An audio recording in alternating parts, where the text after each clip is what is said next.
Welcome to the GDPR Weekly Show, one of the top 5 GDPR podcasts worldwide. Here is what's coming up in this week's episode. Welcome to episode 169 of the GDPR Weekly Show.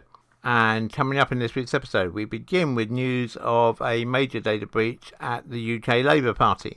We then have news of a data breach at celebrity jeweller Graff. And then we travel to South Yorkshire, where South Yorkshire Housing Association has had a data breach. We then travel down the coast in North Norfolk, where the ICO has now concluded its investigation into the documents which were left in a closed nursing home, and has now authorised North Norfolk County Council to destroy those documents. And then we travel across to the USA, where Washington Central Unified Union School has had a data breach. And then remaining in the USA, we travel over to California, where Monterey County has a data breach. And then we travel to Canada, where human errors have been identified as the cause of a data breach for the Catholic District School Board of Eastern Ontario. We then travel over to Pakistan, where the National Bank of Pakistan has had a data breach. And then we come back to the UK, where Gill Whitehead has been appointed the CEO of the UK Digital Regulator Forum. We then have news that Facebook has issued a notice that it is going to stop using facial recognition. And then we travel to Belgium, where IAB Europe is expected to be found in breach of GDPR. Then we travel out to Australia, where Clearview AI has been ordered to stop unauthorised facial recognition. We then come back to Europe, where the EU has introduced new legislation to force the manufacturers of wireless devices to improve their security. We then look at what the difference is between cyber insurance and data breach insurance. We then talk about Lockbit and how it could be lurking in your conference room. And then finally this week we look at the long-term consequences of a data breach. So as always, a mixed collection of articles for you this week. We hope that you find the information in them useful and informative. As always, if you have any feedback for us, please do email us at feedback@gdprweeklyshow.com. We do read every single piece of feedback we receive, and wherever possible we incorporate your suggestions for improvements into the show. However, due to the volume of feedback we receive, it's not always possible for us to respond to each piece of feedback individually. We are extremely pleased to announce the launch of our first book called GDPR Made Simple. It's available right now on Amazon, so if you just go to Amazon and search for GDPR Made Simple, you will find our book. Alternatively, go to gdprmadesimple.club and you can click through from our new website there directly to the page to buy the book on Amazon. For a limited period until the end of November, it's only £7.99, which is a saving of £7 on the normal price.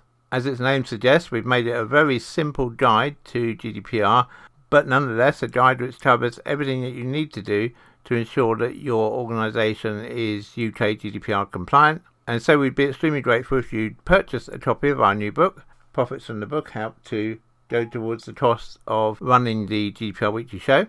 And of course, if you've got any feedback on the book, then please either leave the feedback on Amazon or alternatively email us as usual at feedback@gdprweeklyshow.com. We really hope you like the book. We've put many hours into its production, and we hope, like the podcast, you find it extremely useful.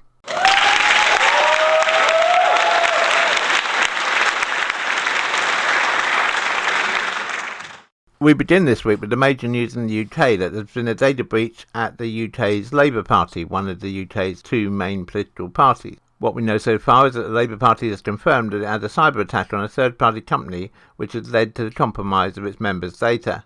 In an email sent to all party members and posted to its website, Labour said it was informed of the cyber incident by an unnamed third-party data processor on October the 29th. Labour said the incident led to a significant quantity of party data being rendered inaccessible on their systems. It's believed to be a ransomware attack on a third-party supplier to the Labour Party, but the Labour Party has yet to confirm this. It's also unclear at the moment on the scale of the breach, because Labour said it was just its current members, but we know from evidence we've seen that ex-members have also received the data breach notification. So it would seem that possibly the data breach affects a far larger number of people than might first be thought.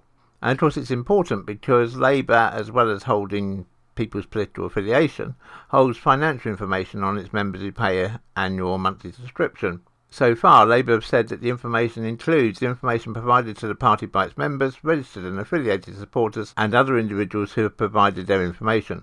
As I said, we've heard from several ex-members of the Labour Party who've received the email, including one who left the party in 2009. But if we just look at the current data, Labour has approximately 430,000 members. The Labour Party has said that an investigation is underway and that it's also informed the National Crime Agency, the National Cyber Security Centre and the ICO, the Information Commissioner. A spokesperson for the National Crime Agency said the National Crime Agency is leading a criminal investigation into a cyber incident impacting on the Labour Party. We are working closely with partners to mitigate any potential risk and assess the nature of the incident. The ICO has also confirmed that it's actively making inquiries into the incident. The Labour Party has also said that it's working closely with its unnamed third-party supplier to urgently investigate the full nature, circumstances and impact of the incident. It stressed that its own internal data systems were unaffected in the attack.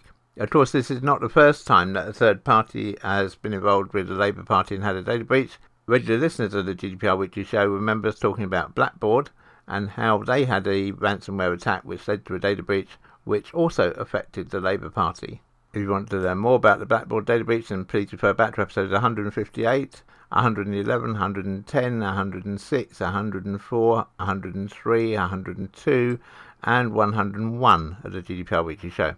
Want to ask GDPR questions live? Come and join our GDPR surgery on Clubhouse Thursday, 4 p.m. UK time. The second major data breach this week in the UK was just after we went to broadcast last week, and it was that celebrity data was leaked after a ransomware attack on London's Graff jewellers. It is understood that the Russia-based Conti ransomware group is demanding tens of millions in cryptocurrency. Graff is a London-based diamond specialist and confirmed it has notified the Information Commissioner's Office, the ICO, of the breach. As we said, the attack is believed to have been carried out by Conti, a Russian-based ransomware group that has also been blamed for a recent upturn in attacks across the USA. It's understood that as a result of the Graff data breach, a total of 69,000 documents have been leaked on the dark web already, a number which represents just 1% of the total files that Conti has stolen, so they claim. The list of victims includes high-profile names such as ex-footballers David Beckham and Frank Lampard, former President Donald Trump, actors Tom Hanks and Samuel L. Jackson, and disgraced businessman Sir Philip Green. The ICO said, "We have received a report from Graff Diamonds Limited regarding the ransomware attack. We will be contacting the organisation to make further inquiries in relation to the information that's been provided." From information that we've seen, it's believed that 11,000 of the company's customers may be affected, 600 of whom are UK nationals. Information such as client lists, invoices, receipts and credit notes were understood to be included in the hack. In some cases, customer names and addresses used for billing and shipping were included, and in other cases, details of what the customer bought and the cost of the items. Samples of these data have been leaked, as we say, online into the dark web. It's understood that Conti is believed to be demanding a sum in tens of millions in order to prevent the further release of customer information. However, Graff has said it has been able to rebuild and restart its systems with no permanent loss of customer data. In a statement, Graff said, "Regrettably, we, in common with a number of other businesses, have recently been the target of a sophisticated, though limited, cyber attack by professional and determined criminals. We were alerted to their intrusive activity by our security systems, allowing us to react swiftly and shut down our network. We notified and been working with relevant law enforcement agencies and the ICO. We have informed those individuals whose personal data was affected and have advised them on the appropriate steps to take. If we receive any further update on this from either Graff or the ICO, we will of course bring it to you in a future episode of the GDPR Weekly Show." You're listening to the GDPR Weekly Show with your host, Keith Budden. To Yorkshire now, and a Sheffield-based housing association has been hit by a major cyber incident and is unable to say whether personal or bank details have been stolen. South Yorkshire Housing Association says it has hired cyber security specialists to restore systems and investigate after operational disruption owing to a cyber incident which impacted their IT network. It says there's no evidence that personal data has been impacted, but warns the probe is still at an early stage. South Yorkshire Housing Association, based in Sheffield City Centre, has nearly 6,000 homes, more than 600 staff, and also has a private sector estate agent called Crucible Homes. Group Chief Executive Tony Stacey has been emailing tenants, former tenants, next of kin and similar cases for whom we still hold data for regulatory purposes. In an email he says, "We understand people may be concerned about their personal data. The investigation is at an early stage, so we are not yet able to confirm whether any of the data held in our systems was impacted, but at present no evidence has been identified to suggest it has been impacted. However, it is important to note the investigation is ongoing. He adds, due to their technical nature, these investigations can take some time to complete, but we wanted to inform you of this incident so that you can take precautions while the investigation continues. They then provide a link to Action Fraud for advice. A spokeswoman for South Yorkshire Housing Association said South Yorkshire Housing Association has recently faced some operational disruption owing to a cyber incident which impacted our IT network. Since we became aware of the incident, we've been working hard alongside external cybersecurity specialists to safely restore our systems and investigate the matter. We are sorry for any inconveniences caused to our customers, employees and partners. The organisation has stopped responding individually to emails or calls about the incident and has set up a dedicated email inbox, customerhelp@cruciblehomes.co.uk. If we receive any update from the Housing Association or from the ICO, we will of course bring it to you in the next available episode of the GDPR Weekly Show. Contact us on helpdesk@gdprweeklyshow.com. If you're a regular listener to the GDPR Weekly Show, then you might remember that back in episode 153, we brought you news about documents which had been discovered in a closed care home in North Norfolk. This week, the ICO confirmed that it has finished its investigation into the breach of data at Pine Heath Care Home in High Telling near Holt in Norfolk, and that piles of documents, including paper records which were left laying around, have now been destroyed. A spokesperson for Norfolk County Council confirmed the authority has since been onto the site to collect the documents and they have since been destroyed in line with data protection protocols. The council said it took the unusual step of destroying the records because the care home provider Diamond Care UK Limited has itself now shut down, so was not in a position to do so itself. The care home closed suddenly in May 2017 after it was placed in special measures following an inadequate rating in a damning report by the Care Quality Commission. An ICO spokesperson said Norfolk County Council made us aware of an incident where personal data was left unsecured by Diamond Care UK Limited at the former Pine Heath care home. As Pine Heath has ceased trading, the council confirmed it has secured the data and has arranged its destruction. After considering the information provided, we concluded that no further action was necessary. To America now, and Washington Central Unified Union School District experienced a criminal cybersecurity attack.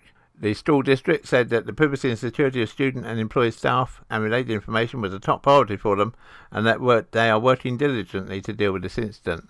They also said they sincerely apologise for any inconveniences may cause you. It's understood that on October the 24th this year, the school district learned it was a victim of a cybersecurity attack. The attackers deployed malware causing the encryption of certain school district systems and files, and access to acquired certain documents in their systems that likely contained certain student and employee information. The school district says it promptly took steps to secure their network and engaged a third-party cybersecurity firm to conduct a forensic investigation into the cause and scope of the attack. It's understood that the personal information of affected students compromised in the attack may include name, address, date of birth, certain information in the student's education records, and potentially allergy and prescription information in student files. Student social security numbers were not involved in the attack, nor were the debit or credit card details of their parents or guardians. It's understood that the personal information relating to teachers and staff and related individuals compromised in the attack may have included name, address, date of birth, health insurance numbers, social security number, and in some instances financial account information. At this time, the school district says they have no indication that any student or teacher, staff or related information has been used to commit identity theft or fraud. The school district confirmed they have also notified law enforcement, including the FBI and the Vermont Attorney General's office. Prior to the attack, the school district had been in the process of moving applications and files to cloud environments to enhance security, which substantially reduced the impact of the incident.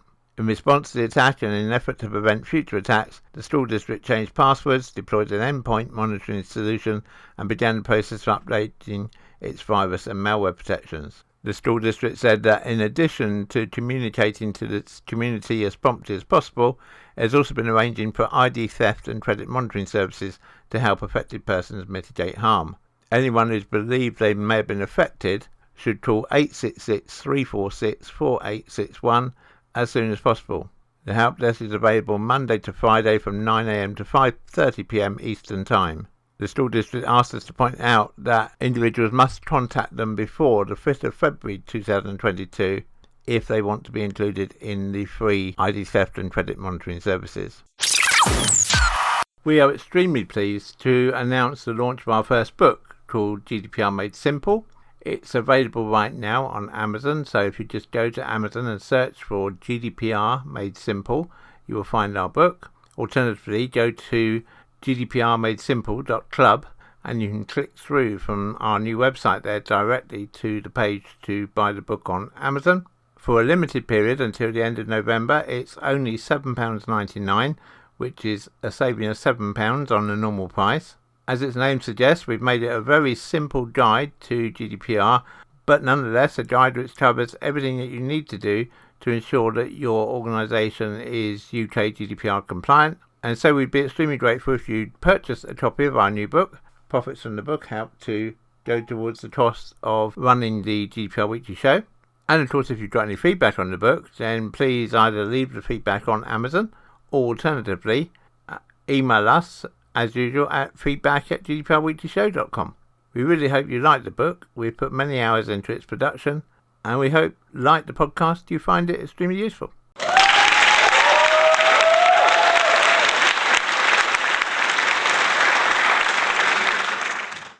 To California now, and the disclosure on Thursday night that roughly 4,200 Monterey County residents' personal information, including social security numbers, may have been compromised by a breach into the computer network of a non-profit group. The non-profit is the Oakland-based Senator Family of Agencies, which operates the Kinship Center on River Road in Salinas, which provides mental health services to area youth, foster care adoption, parent education, and caregiver support services. Senator said in a statement on its website that it discovered the breach occurred between August the 25th and August 27th, but Monterey County wasn't notified until October the 13th, the privacy officer for the Monterey County Health Department said. They did take their sweet time, she said. They had to freeze everything, so that took some time. In the Senator statement, the non-profit emphasised that there's no evidence that there has been actual or attempted misuse of the information, and it is an abundance of caution that it's notifying everyone whose information might have been compromised. Senator Chief Executive Letitia Gallion was measured in her response to questions, declining to address the reasons behind the length of time between discovery and notification. She said the perpetrator was an outside, unauthorised individual and that the investigation was turned over to law enforcement. She wouldn't say whether the individual was known to the non-profit organisation. As soon as we found out, we went about identifying impacted individuals, she said. We were victimised by a cyber attack. We're not alone in that. She said, upon discovering the incident, we reset account passwords and implemented additional security measures to further protect information. In addition to the Kinship Center in Salinas, Senator oversees providers in Southern and Northern California and Washington State. It has centers in nearly all the Bay Area counties. Senator is providing potentially impacted individuals with access to credit monitoring and identity protection services as an added precaution. Any questions about the incident or how to enroll in credit monitoring and identity protection services can be directed to 855-675-2841, Monday through Friday from 6 a.m. to 6 p.m. Pacific Time. The non-profit recommends that potentially compromised people remain vigilant against identity theft and fraud by reviewing credit reports and account statements for suspicious activity. If we receive any update on this, we will of course bring it to you in a future episode of the GDPR Weekly Show. You're listening to the GDPR Weekly Show with your host, Keith Budden. To Canada now, and specifically Cornwall in Canada, and it's understood that human error was the cause of a data breach. On the evening of Saturday, October the 30th, an email with a link to private information was sent from the Catholic District School Board of Eastern Ontario to parents and guardians of St Joseph Catholic Secondary School students. The email is said to have included a link to a document with personal information about hundreds of students and their parents and guardians, which included names, addresses and contact information. It was sent out as part of the board's communication with families whenever it's notified by Public Health of a new confirmed COVID-19 case tied to one of its schools. The message contained information provided by the Eastern Ontario Health Unit, leading to some speculation the breach may have been within the Health Unit. The Health Unit relies on school boards to provide contact information for students and their families so that its contact tracers to ensure those who may have been at risk from a school-related COVID-19 case are informed and given directions. Eastern Ontario Health Unit Communications Manager, Tareen Hebert, confirmed earlier this week the breach did not involve the Health Unit. Catholic District School Board of Eastern Ontario Chair Todd Lalonde, who is also a trustee for the Cornwall area, confirmed on Thursday that data breach was a result of human error by a school board employee. Todd said, on Saturday night a letter was sent out and the letter was with regards to COVID-19. Again, we're asking our employees on a Saturday evening to put time in to ensure schools are front and centre and kept up to date on the health situation of our board. Truth be said, a human error was made. The employee feels bad for the situation, but in fairness to the employee, we are asking them to do work on a Saturday evening. said Lalonde. It has been dealt with internally. For parents out there, we apologise. As a board, we greatly regret what happened. Families at St Joseph's School were sent a second email once the board became aware of the breach, explaining personal information had been made publicly available through an open link to a text file that hundreds of the recipients may have accessed. The link to the file was severed, the file moved to a more secure area, and the board asked any families that may have opened or downloaded the data to erase it. Lalonde said the board would be looking into how to prevent privacy breaches from ever happening in the future, including consideration of hiring more staff members to share workloads. I have to admit, from a board's perspective, we don't take this lightly, he said. We're going to take a long look at it and we're going to make sure it doesn't happen again, and we do apologise to our many students and parents out there. Lalonde said it doesn't matter what workplace we work in right now, people are overworked and people are tired. This individual is a great employee of our board, none of us live a perfect life, and we've asked a lot from our employees. If we hear any more on this, we will of course bring it to you in a future episode of the GDPR Weekly Show. Contact us on helpdesk@gdprweeklyshow.com. To Pakistan now, and authorities have detected a cyber attack on the National Bank of Pakistan that disrupted services which were restored on Monday. In a statement, the bank said in the late hours of the October 29th and early morning of October 30th, a cyber attack on the National Bank of Pakistan servers was detected, which impacted some of our services. At this point, no customer or financial data has been compromised. Remediation efforts are underway using industry-leading subject matter experts, including international resources where required. While currently the National Bank of Pakistan's services to its customers are disrupted, we are working to address the breach and confident that essential services have been restored as normal from Monday morning. We are grateful for the understanding of our customers in this unusual situation. Returning to the UK now, and former Google director Gill Whitehead has been appointed CEO of the UK Digital Regulator Forum. The Digital Regulators Cooperation Forum is a new body overseeing the regulation of the UK's digital economy. The forum's members will include the Competition and Markets Authority, the Financial Conduct Authority, the Information Commissioner's Office, and Ofcom. The aim of the forum is to ensure that the UK's digital landscape is regulated effectively, efficiently and coherently. It's understood that Gill Whitehead is due to take up her post from the 15th of November. Prior to being appointed CEO of the new forum, Whitehead had been the Senior Director of Market Insight and Client Solutions and Analytics at Google for 4 years, having left that company in 2020. Her role included leading Google's specialist teams in data science, analytics, measurement and user experience. Over the span of her 23-year career, she's also worked for the Bank of England, Deloitte, the BBC, Channel 4, Informer and the British Olympic Association. Commenting on the announcement, Ofcom Chief Executive Dame Melanie Dawes said that she is delighted to have Gill on board as the forum's Chief Executive. She said her expertise and insight will be invaluable as we shape the regulated landscape for the UK's digital economy. This will be a pivotal role in bringing us together to tackle our shared challenges and secure a safer online for everyone, she added. A spokesman for the UK Information Commissioner said the forum will benefit from her experience and we are looking forward to working with her and all the regulators involved to create a clear approach. In a statement, Whitehead said that she looks forward to building a coherent and coordinated approach to digital regulation that is good for people using online services and for business and for innovation. We're at a critical juncture in establishing a digital regulatory framework that ensures UK citizens can benefit from the best that technology has to offer whilst being protected from the worst, she said. Here at the GDPR Weekly Show, we wish Gill Whitehead all the best in her new role and look forward to having the opportunity to interview her in a future episode of the GDPR Weekly Show. We are extremely pleased to announce the launch of our first book called GDPR Made Simple. It's available right now on Amazon, so if you just go to Amazon and search for GDPR Made Simple, you will find our book. Alternatively, go to gdprmadesimple.club and you can click through from our new website there directly to the page to buy the book on Amazon. For a limited period until the end of November, it's only £7.99, which is a saving of £7 on the normal price. As its name suggests, we've made it a very simple guide to GDPR, but nonetheless a guide which covers everything that you need to do to ensure that your organisation is UK GDPR compliant. And so we'd be extremely grateful if you'd purchase a copy of our new book. Profits from the book help to go towards the cost of running the GDPR Weekly Show.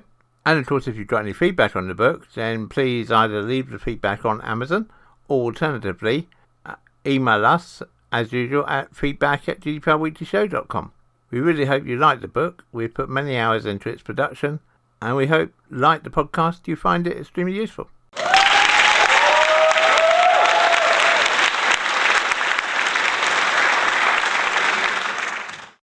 Returning to the UK now, and former Doodle director Gill Whitehead has been appointed CEO of the UK Digital Regulator Forum. The Digital Regulators Cooperation Forum is a new body overseeing the regulation of the UK's digital economy. The forum's members will include the Competition and Markets Authority, the Financial Conduct Authority, the Information Commissioner's Office, and Ofcom. The aim of the forum is to ensure that the UK's digital landscape is regulated effectively, efficiently and coherently. It's understood that Gill Whitehead is due to take up her post from the 15th of November. Prior to being appointed CEO of the new forum, Whitehead had been the Senior Director of Market Insight and Client Solutions and Analytics at Google for 4 years, having left that company in 2020. Her role included leading Google specialist teams in data science, analytics, measurement and user experience. Over the span of her 23-year career, she's also worked for the Bank of England, Deloitte, the BBC, Channel 4, Informer and the British Olympic Association. Commenting on the announcement, Ofcom Chief Executive Dame Melanie Dawes said that she is delighted to have Gill on board as the forum's Chief Executive. She said her expertise and insight will be invaluable as we shape the regulated landscape for the UK's digital economy. This will be a pivotal role in bringing us together to tackle our shared challenges and secure a safer online for everyone, she added. A spokesman for the UK Information Commissioner said the forum will benefit from her experience and we are looking forward to working with her and all the regulators involved to create a clear approach. In a statement, Whitehead said that she looks forward to building a coherent and coordinated approach to digital regulation that is good for people using online services and for business and for innovation. We're at a critical juncture in establishing a digital regulatory framework that ensures UK citizens can benefit from the best that technology has to offer whilst being protected from the worst, she said. Here at the GDPR Weekly Show, we wish Gill Whitehead all the best in her new role and look forward to having the opportunity to interview her in a future episode of the GDPR Weekly Show. We are extremely pleased to announce the launch of our first book called GDPR Made Simple. It's available right now on Amazon, so if you just go to Amazon and search for GDPR Made Simple, you will find our book. Alternatively, go to gdprmadesimple.club and you can click through from our new website there directly to the page to buy the book on Amazon. For a limited period until the end of November, it's only £7.99, which is a saving of £7 on the normal price. As its name suggests, we've made it a very simple guide to GDPR, but nonetheless a guide which covers everything that you need to do to ensure that your organisation is UK GDPR compliant. And so we'd be extremely grateful if you'd purchase a copy of our new book. Profits from the book help to go towards the cost of running the GDPR Weekly Show. And of course, if you've got any feedback on the book, then please either leave the feedback on Amazon or alternatively email us as usual at feedback@gdprweeklyshow.com. We really hope you like the book. We've put many hours into its production and we hope, like the podcast, you find it extremely useful.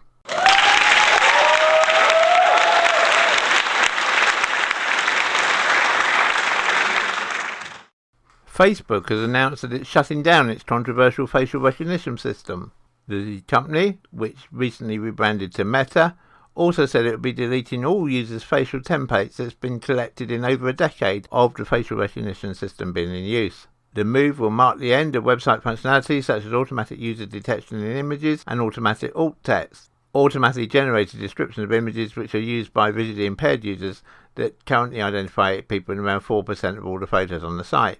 An exact date for the company's closing of the technology has not been announced, but Facebook said the program will end in the coming weeks. Acknowledging the situation as a complex social issue, Facebook said it wants to move away from the broad identification approach it previously used with its facial recognition tech and move closer towards focusing on narrower forms of personal identification. Such examples include accessing locked accounts, personal devices and verifying identity in the financial product. It added that private on-device use of the technology may be a more adequate way of deploying it, since there will be no communication of biometric data between the device and an external server. Those who have opted in for facial recognition on Facebook, more than a third of Facebook users, will no longer be automatically identified and their face data will be removed from records. Facebook, or Meta as they're now called, believe that this will account for more than 1 billion facial templates being deleted. Consulting with outside experts along the way, Facebook will continue to work on facial recognition technology because it believes in its power to be a force for good in areas such as identity verification and prevention of fraud, though it said the positives have to be considered against the potential drawbacks. Jerome Pesenti, Vice President of Artificial Intelligence at Facebook, in a blog post said, "The many specific instances where facial recognition can be helpful need to be weighed against growing concerns about the use of the technology as a whole. There are many concerns about the place of facial recognition technology in society, and regulators are still in the process of providing a clear set of rules governing its use. Amid this ongoing uncertainty, we believe that limiting the use of facial recognition to a narrow set of use cases is appropriate. This includes services that help people gain access to a locked account, verify their identity of financial products, or unlock a personal device," he said. "There are places where facial recognition is both broadly valuable to people and socially acceptable when deployed with care. While we will continue working on use cases like these, we will ensure that people have transparency and control over whether they are automatically recognised." Want to ask GDPR questions live? Come and join our GDPR surgery on Clubhouse, Thursday, 4 p.m. UK time. If you're a regular listener to the GDPR Weekly Show, you might remember us talking about the IAB and the IAB in Europe and its various tussles it has had with GDPR and with the European regulators. If you want to follow the history of this, please do refer back to episodes 149, 147, 113, 74, 55, 54, 41, 30, 11 and 9 of the GDPR Weekly Show. So as you can see, it has been dragging on for quite some time. Well, this week, the IAB Europe have announced that they are expecting to be found in breach of GDPR. It's now a year since the IAB Europe self-styled transparency and consent framework was found to fail to comply with GDPR principles of transparency, fairness and accountability, and the lawfulness of processing in a preliminary report by the Investigatory Division of the Belgian Data Protection Authority. The complaint then moved to the litigation chamber of the Data Protection Authority, and a whole year has now passed without a decision being issued, in keeping with the glacial pace of privacy enforcement against ad tech in the EU. But it's understood that the authority is now in the process of finalising a draft ruling, and the verdict it's expecting is that TCF breaches GDPR. It will also find that IAB Europe itself is in breach. The online advertising industry body looks to be seeking to get ahead of a nuclear finding of non-compliance, writing that the Data Protection Authority will apparently identify infringements of GDPR by IAB Europe, while simultaneously implying the breach finding may not itself be fixed because other EU data protection authorities still need to weigh in on the decision as part of GDPR's standard cooperation procedure. The preemptive statement by the IAB very much looks like the IAB Europe trying to both muddy the waters and bury bad news, and therefore calm the nerves of the tracking industry ahead of looming headlines that a flagship tool is unlawful. In terms of timing, a final verdict on the investigation is still likely to be months away and may not emerge till deep into 2022.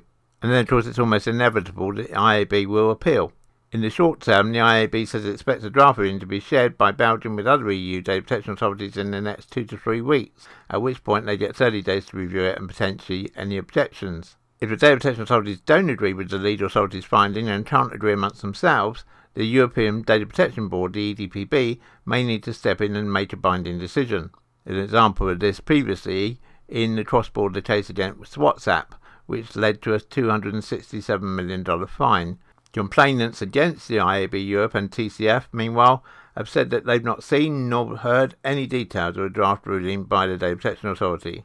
One of the complainants, the Irish Council for Civil Liberties, Johnny Ryan, quickly posted a press statement of his own in which he said, "We have won. The online advertising industry and its trade body, IAB Europe, have been found to have been deprived hundreds of millions of Europeans of their fundamental rights. IAB Europe designed misleading consent pop-ups that feature in almost all 80% plus of European websites and apps. That system is known as IAB Europe's Transparency and Consent Framework. These pop-ups purport to give people control over how their data is used by the online advertising industry, but in fact it doesn't matter what people click." The news that a ruling may be forthcoming comes at an interesting time for the ad tracking industry, As it's known, there are moves afoot in the European Parliament to push for an outright ban on behavioural advertising to be incorporated into oncoming pan-EU regulations for digital services. Now, of course, that's quite an interesting take, because if that does happen, that is going to put EU GDPR at odds with UK GDPR, which at the moment still allows behavioural advertising. As far as we know, there are no plans currently in the UK Parliament to reverse that. Indeed, it's fair to say that the current consultation, which is being carried out by the UK government, actually indicates the opposite, that they're going to get looser on ad tracking rather than tighter. So will this draw a fallout between the EU and the UK? Quite possibly. It's going to make for an interesting few months ahead, that's for sure, and we will of course always bring you up-to-date news on it here on the GDPR Weekly Show. It's understood that the draft ruling by the Belgian Data Protection Authority will find that the IAB Europe is a data controller for TCF/TC strings, also known as the digital signals created on websites to capture data subjects' choices about the posting of their personal data for digital advertising, content and measurement. It will also find that the IAB Europe is a joint controller for TC strings that are used in open RTB, real-time bidding, meaning the industry body will have a string of risky new responsibilities attached to data processing around programmatic behavioural advertising, with legal liability and the risk of big fines if they fail to live up to requirements in GDPR such as privacy by design and default, consent that's specific, informed and freely given, and appropriate security wrapping around people's data. Johnny Ryan also addressed this issue, saying, "For almost 4 years, websites and apps have plagued Europeans with the consent spam, but our evidence reveals that IAB Europe knew that conventional tracking-based advertising was incompatible with consent under GDPR before it launched the current system. This is because the primary tracking-based ad system, called real-time bidding, broadcasts internet users' behaviour and real-world locations to thousands of companies billions of times a day.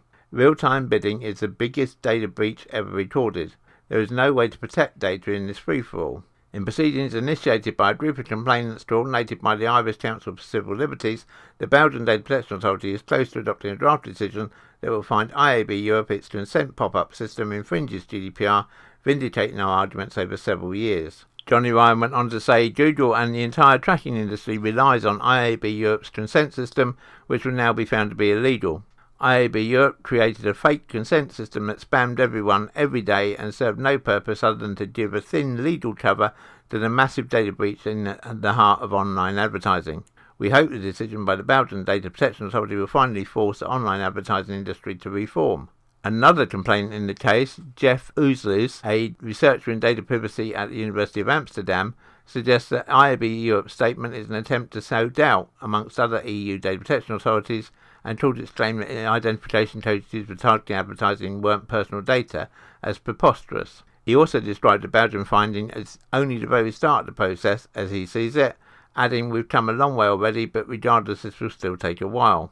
A spokeswoman for IAB Europe claimed it has only been informed about the headline findings of the draft ruling. She did confirm that this information had come from the Belgian Data Protection Authority. Obviously, this story is going to run, and doubtless we'll be bringing you updates in future weeks here on the GDPR Weekly Show. You're listening to the GDPR Weekly Show with your host, Keith Budden. To Australia now, and Clearview AI has been ordered to cease data scraping.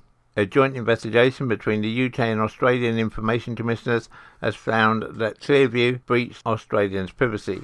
The investigation by the two Information Commissioners found that Clearview AI breached the Australian Privacy Act 1988 by collecting Australian sensitive information without their consent, collecting personal information by unfair means, and by not taking reasonable steps to notify the individuals over a collection of personal information. It also found that the company didn't take reasonable steps to ensure personal information it disclosed was accurate or implement practices, procedures and systems to ensure compliance with the Australian privacy principles. The outcome orders Clearview AI to cease collecting facial images and biometric templates from individuals in Australia and to destroy the existing images and templates selected from the country.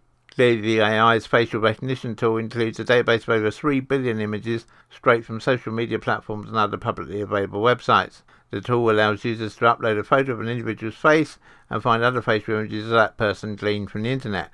It then links to where the photos appeared for identification purposes. The Australian Information Commissioner said when Australians use social media or professional networking sites, they don't expect their facial images to be collected without their consent by a commercial entity to create biometric templates for completely unrelated identification purposes. The indiscriminate scraping of people's facial images, only a fraction of whom would ever be connected with law enforcement, may adversely affect the personal freedoms of all Australians and perceive themselves to be under surveillance. The UK ICO said that as the digital world is international, the regulatory work must be international too, particularly where regulators are looking to anticipate, interpret and influence developments in tech for the global good.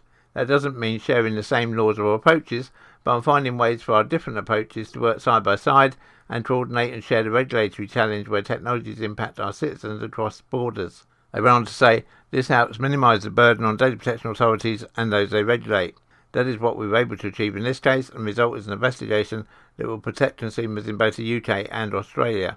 It's understood that the UK ICO is considering its next steps and any form of regulatory action that may be appropriate under UK data protection laws. Clearview AI also provided trials of facial recognition tools to Australian police forces between October 2019 and March 2020.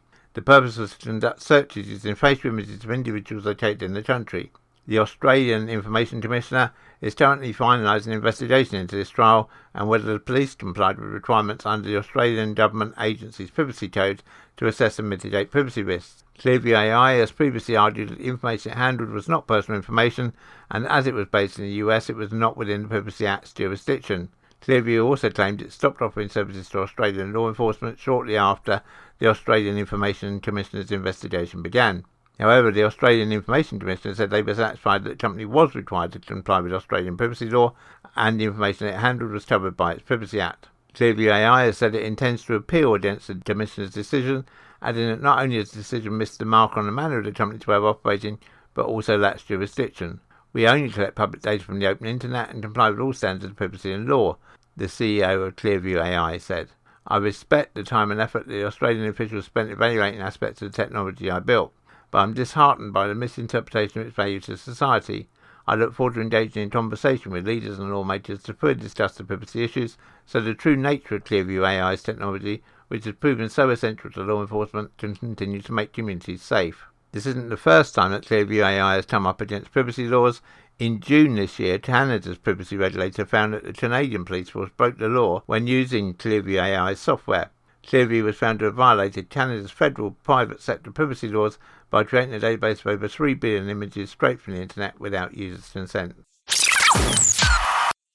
The European Commission has announced plans to introduce new rules requiring device manufacturers to embed tougher cybersecurity measures when designing new wireless devices. The amendment to the Radio Equipment Directive will cover all wireless devices, including mobile phones, smartwatches, tablets, fitness trackers, and any other electronic device that intentionally transmits and/or emits radio waves for the purpose of communication. By embedding cybersecurity measures from the ground up, the Commission hopes that this will enhance consumer privacy, improve the resilience of communication networks, and reduce the risk of fraud. Marking a significant step in the European Commission's legislative procedure, the proposed act was officially adopted on Friday, successfully clearing both the European Council and the European Parliament. The adopted act, which states a form of regulation, will undergo a 2-month period of scrutiny before being officially enacted. After this time, manufacturers will be afforded a 30-month transition period, during which time they must make changes to comply with the new legal requirements. It will be directly applicable in all member states without the need for a transposition into domestic legislation. Going forward, new wireless devices will need to have features to guarantee the protection of personal data and the protection of children's rights. Devices such as baby monitors will need to implement new compliant measures that prevent unauthorized access or transmission of personal data. There are a number of device types that are excluded. These include motor vehicles, electronic road toll systems, equipment to control unmanned aircraft remotely, i.e. drones, and non-airborne specific radio equipment that may be installed on aircraft. The European Commission said the cybersecurity of these devices is already covered adequately by existing legislation. From a network resilience perspective, devices must also have features that specifically prevent the possibility devices could be used to disrupt websites or other web services. Stronger user authentication when it comes to making electronic payments is also stipulated in the new Act, which it hopes will minimise the risk of fraud. Commissioner for the Internal Market, Thierry Breton, said, "Cyber threats evolve fast, they are increasingly complex and adaptable. With the requirements we are introducing today, we will greatly improve the security of a broad range of products and strengthen our resilience against cyber threats in line with our digital ambitions in Europe. This is a significant step in establishing a comprehensive set of common European cybersecurity standards for products, including connected objects and devices brought to our market. While the European Commission said the new requirements will be formulated in general terms as objectives to be achieved, rather than specific protocols or measures applied to each device, it will launch a standardisation request to the European Standardisation Organisation in order to develop harmonised standards in support of this piece of legislation. To demonstrate compliance, manufacturers will have a choice of either submitting a self-assessment or they can rely on a third-party assessment performed by an independent inspection body. Some corners of the industry have claimed the introduction of the rules aren't focused on the right areas, saying secure by design principles should be applied to component manufacturers so equipment manufacturers, OEMs, can produce secure devices by default. The EU's Radio Equipment Directive comes after President von der Leyen announced in September plans to introduce a Cyber Resilience Act, which aims to implement measures on a broader set of electronic devices covering the entirety of their life cycle. When making her annual State of the Union speech in the European Parliament back in September this year, von der Leyen said, "We cannot talk about defence without talking about cyber. If everything is connected, everything can be hacked. Given that resources are scarce, we have to bundle our forces, and we should not just be satisfied to address the cyber threat, but also strive to become a leader in cyber security. It should be here in Europe where cyber defence tools are developed. This is why we need a European cyber defence policy, including legislation on common standards under a European Cyber Resilience Act." You're listening to the GDPR Weekly Show with your host, Keith Budden.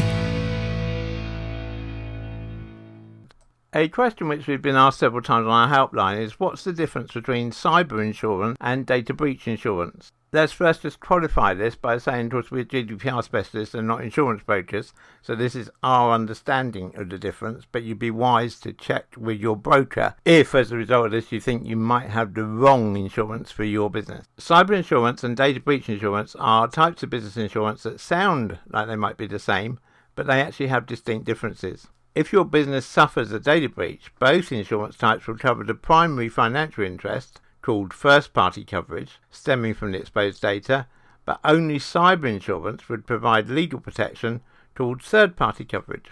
In other words, data breach insurance covers the costs directly attributed to a data breach, such as lost revenue and credit monitoring, while cyber insurance also pays legal fees and any regulatory fines that are assessed against you, so i.e. any fines from the ICO here in the UK.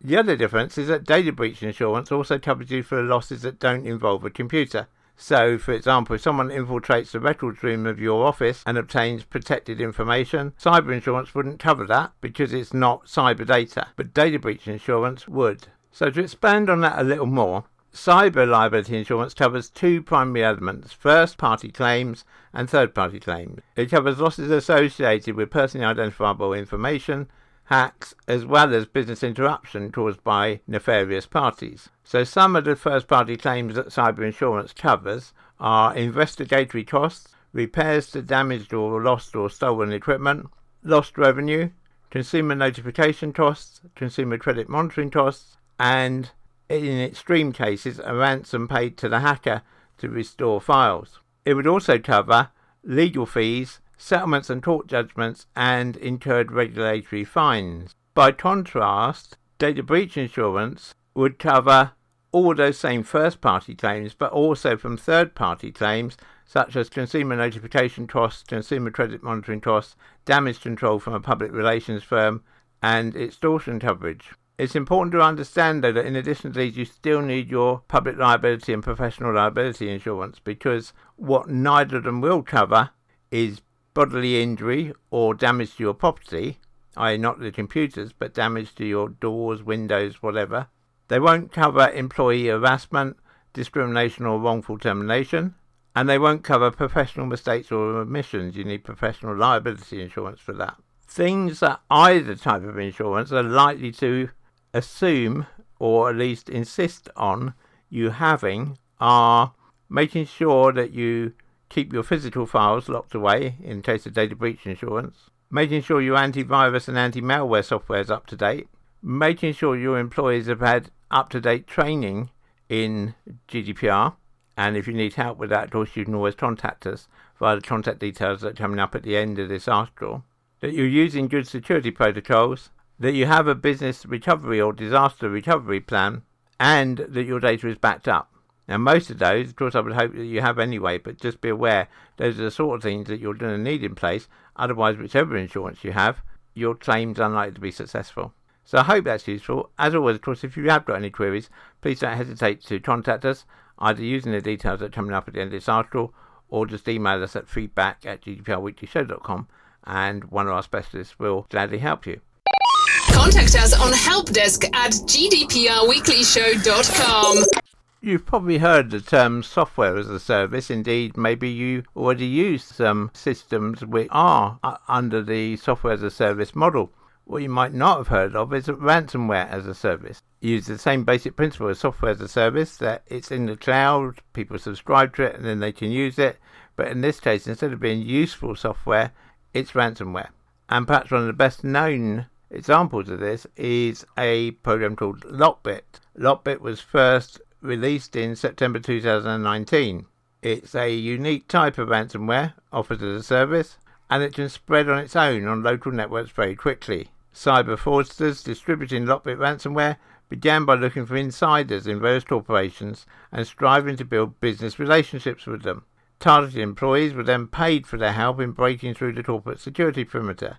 They demand less money from the victims compared to other ransomware gangs. The way it works is the group then shares part of the ransom, sometimes as much as 70 or 80%, with the malicious insider, i.e. one of your own staff. It's known that the Lockbit group recently successfully encrypted the information systems of Merseyrail, the UK rail network in Liverpool.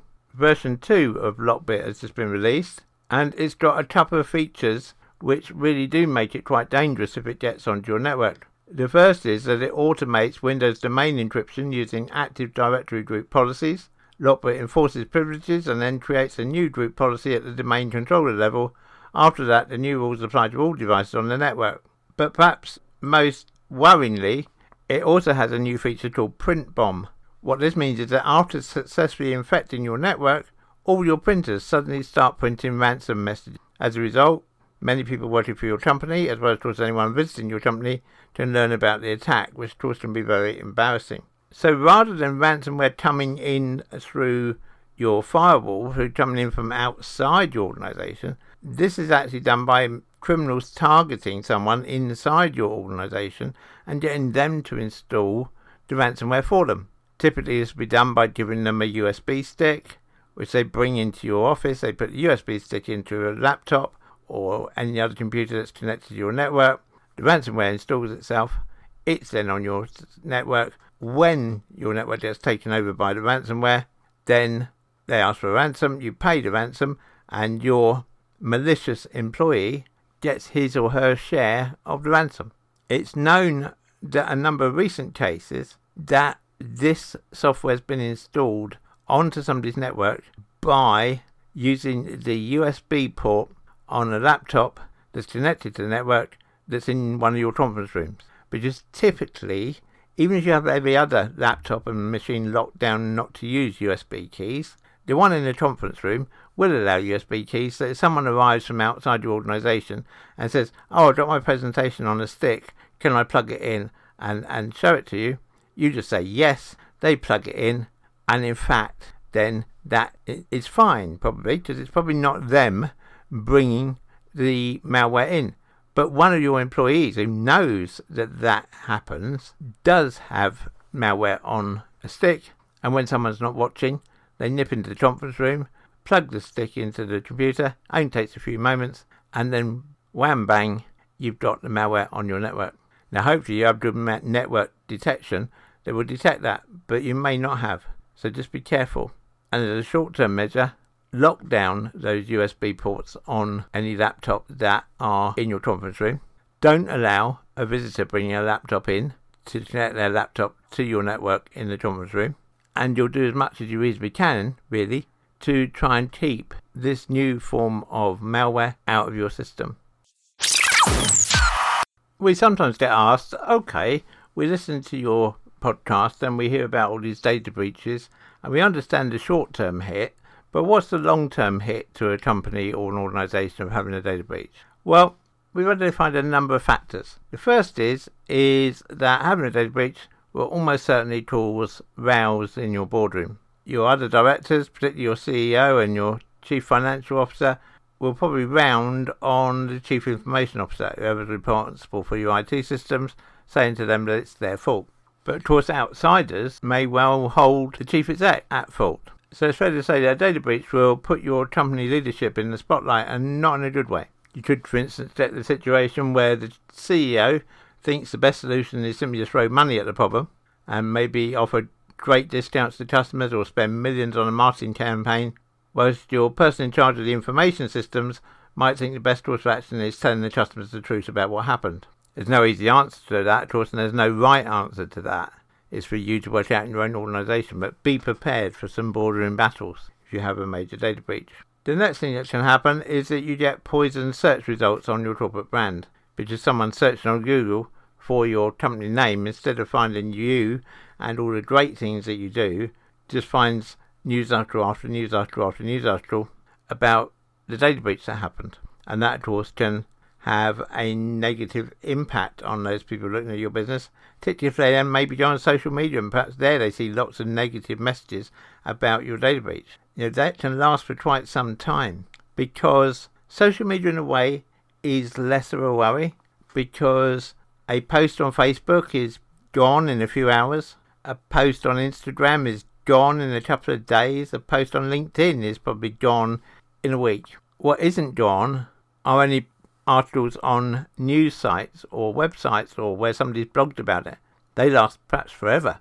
And so yes, when you have a data breach, of course you want to manage your social media. Yes, of course you do. That's the immediate aim. But do think about the long term as well, that you might have a publication with super rankings in Google, ranking far higher than you ever can. And when people do a search, it's that comes up under your company name rather than your website. As a result of that reputational damage, of course, you might also suffer a loss of sales after a data breach. And that might not just be new customers, that might be existing customers who've now lost trust in your business, so they drift off somewhere else. You could also have some unexpected expenses after a data breach, and that's why we talked earlier about cyber security and data breach security, so you can try and cover those additional costs. And then finally, you might just find it more difficult to recruit people after you've had a data breach. Again, particularly if your data breaches come up first when people search your company name in Google. So although people always have a tendency, and we notice this when we talk to people who have been unfortunate enough to suffer a data breach, that they concentrate on the penalty they think they may or may not get from the Information Commissioner or whoever the data protection authority is in your country. Actually, that's probably the least of your worries. You've got all these other long-term factors you need to take into account. So, don't just think that data breach is a one-day event and once it's happened, people forget about it. It doesn't work like that. It's a long-term event, and that's why it's important that you put the time and effort into trying to minimise the chance of you having a data breach, and that's why good GDPR training, such as that provided by ourselves, is so important. Contact us on helpdesk at gdprweeklyshow.com. The GDPR Weekly Show is an Insurity production. Until next time, bye-bye.